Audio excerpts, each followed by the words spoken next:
वो रात याद है जब तुम मेरे पास रोते हुए आए थे? तुमने मुझसे संतान के लिए मदद मांगी थी। तुमने मुझसे वादा किया था, लेकिन जैसे ही तुम्हारी बेटी का जन्म हुआ, तुमने अपना वादा तोड़ दिया।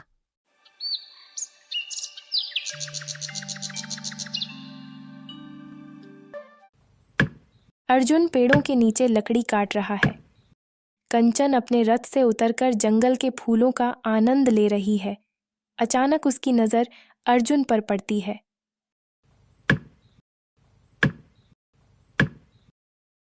अरे, तुम कौन हो? इस घने जंगल में क्या कर रहे हो?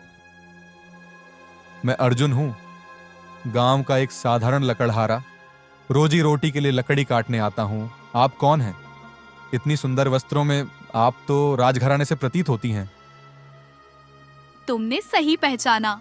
मैं कंचन हूँ, इस राज्य की राजकुमारी। लेकिन मेरे बारे में बातें जानने से पहले ये बताओ, तुम इतना थके हुए लगते हो। क्या रोज लकड़ी काटना तुम्हारे लिए मुश्किल नहीं होता? राजकुमारी जी, मेहनत करने वालों को थकान महसूस नहीं होती। ये हमारा जीवन है। क्या आप जंगल में अकेली आई हैं? अकेली नहीं, मेरे साथ सिपाही हैं। लेकिन मैं उनसे दूर चलना पसंद करती हूँ। मुझे जंगल बहुत सुंदर और शांत लगता है। क्या तुम रोज यहाँ आते हो? जी, हर रोज। जंगल मेरे लिए सिर्फ रोजी रोटी का जरिया नहीं है, यह मेरी जिंदगी का हिस्सा है। तुम्हारी बातें मुझे अलग लग रही है। क्या तुमने कभी सोचा है कि इस साधारण जीवन से अलग भी कोई दुनिया होती है? राजकुमारी, मेरी दुनिया मेरी जरूरतों और कर्तव्यों तक सीमित है। मैं बड़े सपने देखने की हिम्मत नहीं करता। लेकिन आपकी बातों से लगता है आप भी अपनी दुनिया से खुश नहीं हैं। सच कहूँ तो महल का जीवन केवल बाहरी चमक धमक है। वहाँ कोई अपनी मर्जी से जी नहीं सकता। हर चीज पर पाबंदी है। मुझे आजादी चाहिए और शायद यही कारण है कि मैं यहाँ जंगल में आती हूँ। तो आप इस खूबसूरत दुनिया की तलाश में आती हैं। मैं तो बस यह जानता हूं कि जब इंसान दिल से खुश होता है तो उसे पाबंदियां नहीं सताती। तुम बहुत समझदार लगते हो अर्जुन। मैं सोच भी नहीं सकती थी कि एक लकड़हारा मुझे इस तरह की बातें सिखाएगा। कंचन अर्जुन के पास बैठ जाती है और दोनों बातें करने लगते हैं। तुम्हारे परिवार में कौन कौन है? मेरे माता पिता अब इस दुनिया में नहीं है। मैं अकेला हूं, लेकिन यह जंगल और गांव के लोग ही मेरा परिवार हैं। तुम्हें कभी अकेलापन महसूस नहीं होता? कभी कभी होता है, लेकिन काम में इतना व्यस्त रहता हूं कि अकेलापन भी मेरा साथी बन गया है। काश मैं भी तुम्हारी तरह आजाद होती। लेकिन महल में मुझे हर कदम पर कोई न कोई निर्देश देता है। राजकुमारी, हर इंसान की अपनी दुनिया होती है। आपकी दुनिया में भले ही बंदिशें हों, लेकिन आपके पास वो शक्ति है जो किसी आम इंसान के पास नहीं होती। शक्ति से क्या फायदा अर्जुन, जब मैं अपने मन की बात भी नहीं कर सकती? फिर आप क्यों नहीं कुछ ऐसा करती जिससे आपकी दुनिया बदल जाए? अगर आप आजादी चाहती हैं। तुम्हारी बातें अलग है अर्जुन। क्या हम दोस्त बन सकते हैं?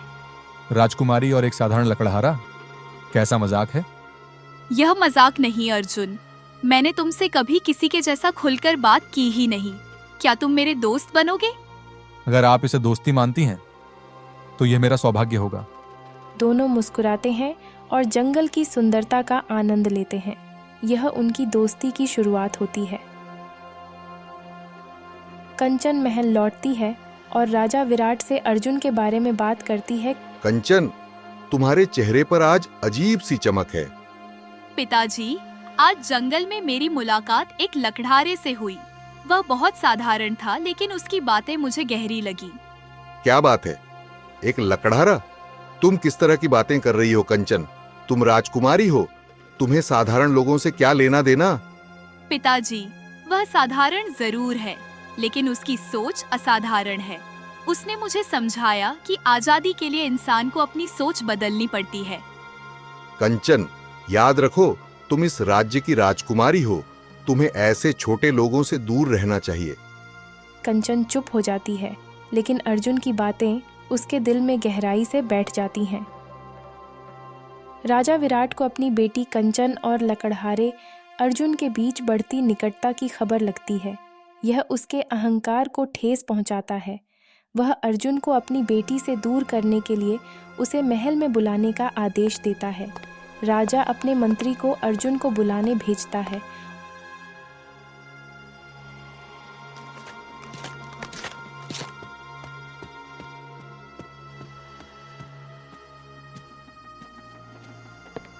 लकड़ी काटते हुए जंगल में व्यस्त है।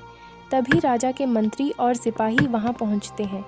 मंत्री का चेहरा घमंड से भरा हुआ है।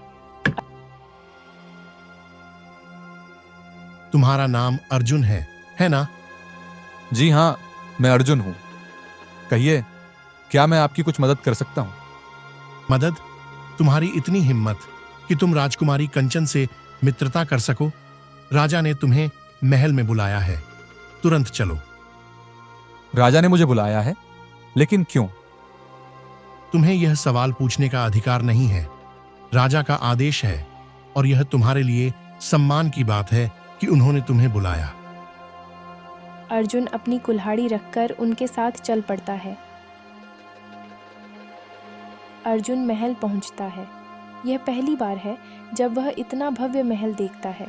उसकी विनम्रता साफ झलकती है, लेकिन राजा विराट के चेहरे पर घमंड और क्रोध साफ नजर आता है। तो तुम ही वह गरीब लकड़हारा हो जिसने मेरी बेटी से दोस्ती करने की हिम्मत की है? महाराज, मैं अर्जुन हूं। मैं जानता हूं कि मैं साधारण इंसान हूं, लेकिन मेरी और राजकुमारी की दोस्ती में कोई बुराई नहीं है। हमने केवल एक दूसरे से बात की है। तुम्हारी यह हिम्मत कैसे हुई कि तुमने मेरे परिवार तक पहुंचने की कोशिश की? तुम्हें क्या लगता है तुम जैसे साधारण इंसान को एक राजकुमारी का मित्र बनने का अधिकार है? महाराज, मैंने कभी कोई सीमा लांघने की कोशिश नहीं की। मैं केवल एक मजदूर हूं। लेकिन अगर मेरी बातों से राजकुमारी को कुछ सीखने को मिला है तो यह मेरा सौभाग्य है। सौभाग्य? तुम अपने औकात को समझते भी हो? एक लकड़हारा और राजकुमारी, यह कभी संभव नहीं हो सकता। यह केवल एक सपना है और मैं तुम्हें सलाह देता हूं कि तुम इस सपने से जाग जाओ। महाराज, मैं जानता हूं कि मैं गरीब हूं। मेरे पास न धन है न शक्ति, लेकिन मैंने कभी राजकुमारी के साथ कोई गलत इरादा नहीं रखा। हम केवल इंसान की तरह एक दूसरे से मिले और बात की। इंसान की तरह? तुम यह भूल रहे हो कि तुम कौन हो और वह कौन है। अब मैं तुम्हें साफ साफ चेतावनी दे रहा हूं, मेरी बेटी से दूर रहो, वरना तुम्हारे लिए अच्छा नहीं होगा। महाराज, अगर मेरी उपस्थिति से आपकी नाराजगी बढ़ती है तो मैं स्वयं राजकुमारी से दूर रहूंगा।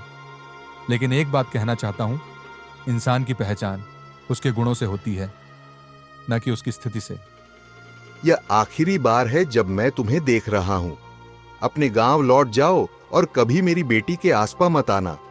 अगर तुमने मेरी बात नहीं मानी तो तुम्हारे लिए अंजाम बुरा होगा। महाराज, मैं आपकी बात मानता हूं। मैं राजकुमारी से कभी नहीं मिलूंगा।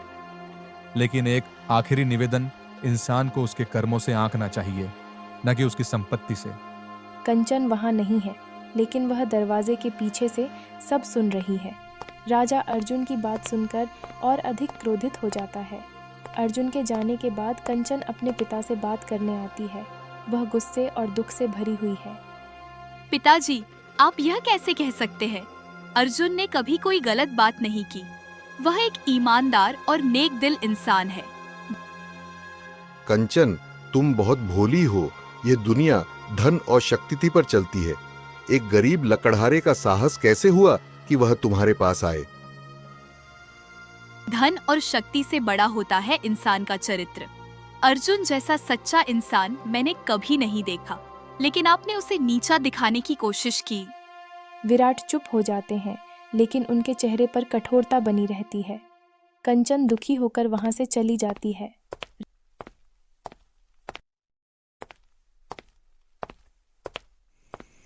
रात का सन्नाटा है। जंगल में ठंडी हवा बह रही है। लकड़हारा अर्जुन लकड़ी काटकर घर लौट रहा होता है। तभी उसे कुछ हलचल सुनाई देती है। वह छिपकर देखता है कि कुछ अजनबी लोग राजा विराट को बांधकर घने जंगल के अंदर ले जा रहे हैं। अर्जुन उत्सुक और सतर्क होकर उनका पीछा करता है। राजा को एक अजीब सी जगह पर ले जाया जाता है। यह जगह रहस्यमय है। चारों ओर बड़े बड़े पेड़ों की छायाएं हैं और बीच में एक बड़ी अलाव जल रही है। अलाव के पास एक लंबी, डरावनी और रहस्यमय जादूगरनी खड़ी है। उसकी आंखें लाल हैं और उसके हाथ में एक चमकती हुई जादुई छड़ी है। राजा डरा हुआ और घबराया हुआ है। तो आखिरकार तुम मेरे पास आ ही गए विराट। वर्षों तक मुझसे भागते रहे, लेकिन आज किस्मत तुम्हें मेरे पास खींच लाई। तुम मुझसे क्या चाहती हो? मैंने तुम्हारा क्या बिगाड़ा है? क्या बिगाड़ा है? तुम्हें लगता है कि मैं यह सब भूल गई हूं? वो रात याद है जब तुम मेरे पास रोते हुए आए थे? तुमने मुझसे संतान के लिए मदद मांगी थी। तुमने मुझसे वादा किया था, लेकिन जैसे ही तुम्हारी बेटी का जन्म हुआ, तुमने अपना वादा तोड़ दिया। तुम क्या कह रही हो? वह बहुत पुरानी बातें हैं। मैंने कभी तुम्हारा कोई वादा नहीं तोड़ा। झूठ मत बोलो विराट। तुमने मुझसे कहा था कि अगर लड़का हुआ तो वह तुम्हारा होगा, और अगर लड़की हुई तो वह मेरी होगी। मैंने तुम्हें संतान दी, लेकिन तुमने मुझे धोखा दिया। तुमने अपनी बेटी को छिपा लिया और मुझे कभी वापस नहीं बुलाया। हाँ, मैंने वो वादा किया था, लेकिन जब मैंने अपनी बेटी को देखा तो मैं उसे छोड़ने की हिम्मत नहीं कर सका। वह मेरी जान है। मैं उसे तुम्हारे हवाले नहीं कर सकता था। तुम्हारे लिए वह जान है, लेकिन मेरे लिए वह मेरा अधिकार है। तुमने मुझसे छल किया और आज मैं तुम्हें इसकी सजा दूंगी। जादूगरनी अपनी छड़ी उठाकर राजा पर काला जादू करने की कोशिश करती है। राजा भयभीत होकर प्रार्थना करता है। अर्जुन, जो छिपकर यह सब देख रहा है, समझ जाता है कि स्थिति कितनी गंभीर है। वह राजा को बचाने की योजना बनाता है। अर्जुन धीरे धीरे जादूगरनी की छड़ी के पास पहुंचने की कोशिश करता है। वह सतर्क है, लेकिन उसके कदम मजबूत हैं। जादूगरनी का ध्यान पूरी तरह से राजा पर है। जैसे ही अर्जुन छड़ी के पास पहुंचता है, वह उसे उठा लेता है। जादूगरनी उसकी आहट सुन लेती है। कौन है वहां? कौन है जो मेरी दुनिया में दखल दे रहा है? अर्जुन छड़ी को अपने हाथ में मजबूत पकड़कर सामने आता है। उसकी आंखों में डर है, लेकिन उसका साहस उसे मजबूती देता है। मैं बचाने आया हूं। छड़ी अब यह मेरे पास है। तुम्हें लगता है कि मेरी शक्तियां सिर्फ इस छड़ी में हैं? तुम कितने भोले हो। क्या तुम जानते हो कि मैं कौन हूं? तुम्हारी पहचान तुम्हारे कर्म बताते हैं, और तुम्हारे कर्म यह कहते हैं कि तुम केवल डर और धोखे की मूरत हो। मैं तुम्हें रोकने आया हूं। तुम जैसे साधारण इंसान को यह छड़ी पकड़ने की हिम्मत कैसे हुई? इसे वापस रख दो, वरना मैं तुम्हें खत्म कर दूंगी। तुम मुझे खत्म करने के लिए अपनी शक्तियों का इस्तेमाल कर सकती हो, लेकिन अब तुम्हारी छड़ी मेरे पास है और बिना इसके तुम कुछ नहीं कर सकती। जादूगरनी गुस्से में चीखती है और अर्जुन पर झपटती है, लेकिन अर्जुन फुर्ती से छड़ी को तोड़ने की कोशिश करता है। जादूगरनी की शक्ति धीरे धीरे कमजोर पड़ने लगती है। रुको, अगर तुमने इसे तोड़ा तो तुम कभी मेरे क्रोध से बच नहीं पाओगे। मैं तुम्हें श्राप दूंगी। तुम्हारा श्राप मुझे कमजोर नहीं कर सकता, क्योंकि मेरी नीयत साफ है। अर्जुन छड़ी को पूरी ताकत से तोड़ देता है। जादूगरनी चीखते हुए गायब हो जाती है। अलाव बुझ जाता है और जंगल में सन्नाटा छा जाता है। अर्जुन राजा को जादूगरनी के जाल से आज़ाद करता है। राजा अभी भी घबराया हुआ और कमज़ोर है। अर्जुन, तुमने मेरी जान बचाई। मैं तुम्हारा यह उपकार कभी नहीं भूलूंगा। महाराज, यह मेरा कर्तव्य था। संकट में पड़े व्यक्ति की मदद करना इंसानियत का धर्म है। लेकिन मैंने तुम्हारे साथ कैसा व्यवहार किया था? मैंने तुम्हें अपमानित किया, तुम्हारे आत्मसम्मान को ठेस पहुंचाई, और तुमने फिर भी मेरी रक्षा की। तुम मुझसे कहीं अधिक बड़े इंसान हो। महाराज, आपने जो किया वह आपके अहंकार के कारण था, लेकिन एक सच्चा राजा वही होता है जो अपनी गलतियों को स्वीकार करे और उनसे सीखे। तुमने मुझे आज एक राजा के बजाय एक इंसान बनकर जीने का पाठ सिखाया है। मैं वादा करता हूं कि अब मैं अपनी बेटी और अपने राज्य के लोगों के साथ न्याय करूंगा। राजा अर्जुन को महल में आने का निमंत्रण देते हैं, लेकिन अर्जुन विनम्रता से मना कर देता है। वह कहता है कि उसकी खुशी उसके साधारण जीवन में है। महाराज, मैं अपनी दुनिया में खुश हूं। आप बस एक अच्छा शासक बने और यह मेरे लिए सबसे बड़ा इनाम होगा। दोनों के बीच यह संवाद राजा के घमंड को पूरी तरह खत्म कर देता है। अर्जुन उसे सहारा देकर जंगल से बाहर ले जाता है। राजा लौटकर अपनी बेटी कंचन से माफ़ी मांगता है और अर्जुन के प्रति आदर व्यक्त करता है। अब राजकुमारी कंचन, जो पहले ही अर्जुन के साहस और नेक दिल स्वभाव से प्रभावित हो चुकी है, खुद अर्जुन को मनाने और अपनी भावनाओं को प्रकट करने के लिए उसकी झोपड़ी में जाती है। रात का समय है। अर्जुन की झोपड़ी एक शांत जंगल के पास स्थित है। चंद्रमा की रोशनी झोपड़ी पर पड़ रही है। राजकुमारी कंचन अपने साधारण लेकिन सुंदर कपड़ों में वहां पहुंचती है। वह झिझक और हिचकिचाहट के साथ दरवाज़ा खटखटाती है।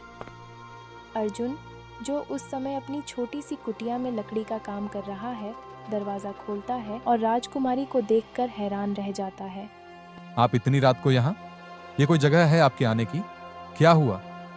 मुझे आपसे कुछ जरूरी बात करनी है अर्जुन। मैंने खुद को रोका, पर आज मैं यहाँ बिना सोचे समझे आ गई। क्या मैं अंदर आ सकती हूँ?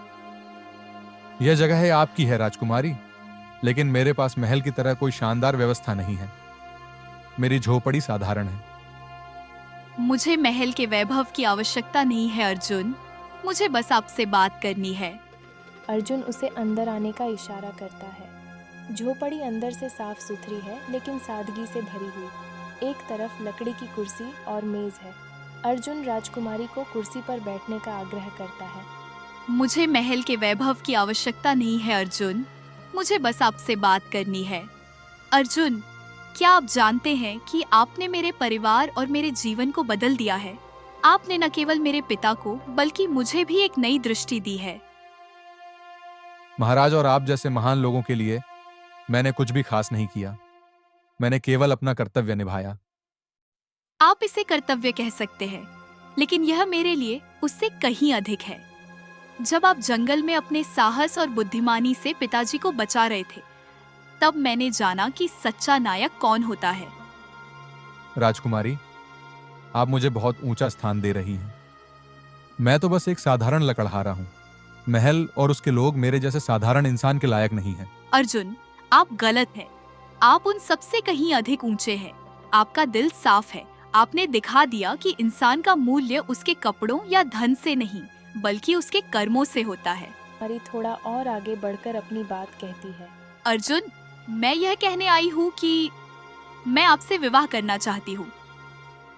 आप क्या कह रही हैं राजकुमारी? यह संभव नहीं है। आप एक राजा की बेटी हैं और मैं तो बस एक गरीब लकड़हारा हूं। क्या आप यह कह रहे हैं कि मेरी इच्छाएं और भावनाएं मेरी पहचान से कम हैं? मैंने आपको चुना है अर्जुन, आपकी सादगी और ईमानदारी के लिए। मुझे आपके धन या पद की परवाह नहीं है। लेकिन यह सब इतना आसान नहीं है राजकुमारी। आपके पिता और राज्य के लोग इस विवाह को कैसे स्वीकार करेंगे? मेरे पिता ने अपनी गलतियां स्वीकार की हैं। उन्होंने मुझे अधिकार दिया है कि मैं अपने जीवन के फैसले खुद लूं, और राज्य के लोग वही करेंगे जो उन्हें सही लगेगा। लेकिन यह मेरा जीवन है अर्जुन। अर्जुन थोड़ी देर चुप रहता है। वह सोचता है कि क्या राजकुमारी वास्तव में उसकी कठिनाइयों को समझ पाएगी। फिर वह अपनी शर्त रखता है। राजकुमारी, अगर आप मुझसे विवाह करना चाहती हैं, तो आपको यह जानना होगा कि मैं महल में नहीं रह सकता। मेरी दुनिया यह है, यह झोपड़ी, यह जंगल और मेरा साधारण जीवन। तो क्या हुआ? मैं यहाँ रहने को तैयार हूँ। धन और वैभव मेरे लिए मायने नहीं रखते। मुझे बस आपकी सच्चाई और साथ चाहिए। क्या आप सच में समझती हैं कि यह जीवन कितना कठिन हो सकता है? यहाँ कोई नौकर चाकर नहीं होंगे। आपको अपना हर काम खुद करना होगा। अर्जुन, मैं हर चुनौती का सामना करूंगी। अगर आप इस साधारण जीवन में खुश हैं, तो मैं भी खुश रहूंगी। अगर आप सच में यह सब करने के लिए तैयार हैं, तो मैं आपके प्रस्ताव को स्वीकार करता हूँ। आपने मेरा सपना पूरा कर दिया। मैं वादा करती हूँ कि मैं कभी आपकी उम्मीदों पर खरा उतरने में असफल नहीं रहूंगी। राजकुमारी की आंखों में खुशी चमक उठती है। अगले कुछ दिनों में अर्जुन और राजकुमारी की शादी की तैयारी शुरू होती है। यह शादी महल में नहीं, बल्कि अर्जुन की झोपड़ी के पास होती है।